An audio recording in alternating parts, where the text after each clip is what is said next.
নিয়ে দিস পিসির উপরে নিয়ে আমরা রাইট বাটন ক্লিক করার পরে এখানে প্রপার্টিজ আসবে, একদম নিচে দেখতে পাচ্ছি আমরা প্রপার্টিজ।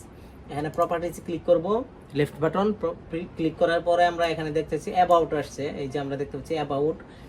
তাহলে আমাদের মোবাইলের কিন্তু অ্যাবাউট, আপনার মোবাইলটি কোন কনফিগারেশন কি অবস্থা ফুল ডিটেলস জানতে হলে কিন্তু মোবাইলেরও সেটিংয়ের মধ্যে গেলে কিন্তু কনফিগারেশন অ্যাবাউট লেখা থাকে, এই নিচে অ্যাবাউটে দেখবেন। এখানেও অ্যাবাউটে আমরা প্রথমে দেখব উইন্ডোজ 10 প্রো, আমার এটা হচ্ছে অপারেটিং সিস্টেম। নিচে ডিভাইস নেম আমরা দেখব মূলত হচ্ছে প্রসেসর এবং ইনস্টল র্যাম। এই যে আমরা দেখতে পাচ্ছি এখানে এই দুইটি, এখানে লক্ষণীয় বিষয় হচ্ছে দুটি জিনিস, দুটি প্রথম সেকেন্ড এবং থার্ড লাইন। এখানে প্রসেসর কত, এই যে ইন্টেল R4 TM i7 6700, এই যে এতটুকু আমাদের জানলে হবে। এখানে আবার এতটুকু, এই যে আমরা দেখতে পাচ্ছি এখানে এই যে মার্কিং করা কোরাই, এখানে দেখতে পাচ্ছি কোরাই 7, এখানে খেয়াল করবেন অনেকের কোরাই, অনেকগুলো আপনার কোরাই 3 থাকবে, কোরাই 5 থাকবে, কোরাই 7, এই তিনটি সচরাচর আমাদের আমরা দেখে থাকি। তো এখানে কোরাই 3 থাকতে পারে, কোরাই 7 থাকতে পারে, অথবা কোরাই 5 থাকবে, এটি দেখে নেবেন, খেয়াল করবেন এখানে।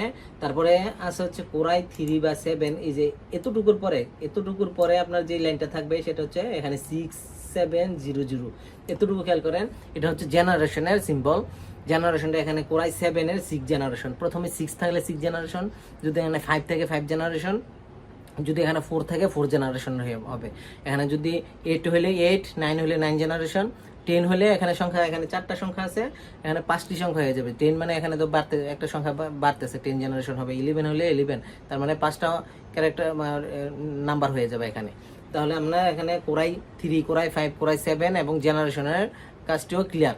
তাহলে এরপরে দেখবো আমরা র্যাম কত আছে, যে আমাদের ইনস্টল র্যাম আছে এখানে 16 GB র্যাম আছে, 16 GB। এখানে আরেকটা জিনিস বিষয় হচ্ছে প্রসেসরের মধ্যে এখানে কিন্তু পারফরমেন্স গিগাহার্জ, এই যে এটাকে বলে গিগাহার্জ, GHz, এটা হচ্ছে গিগাহার্জ, আমরা সংক্ষেপে যেটা জানি এটা সংক্ষেপে দেওয়া, এখানে গিগাহার্জ, এটা মূলত গিগাহার্জ। এটা কিন্তু আপনার খুব ইম্পর্টেন্ট। এখানে যদি কোরাই 7 হয়ে থাকে, 6 জেনারেশন হয়ে থাকে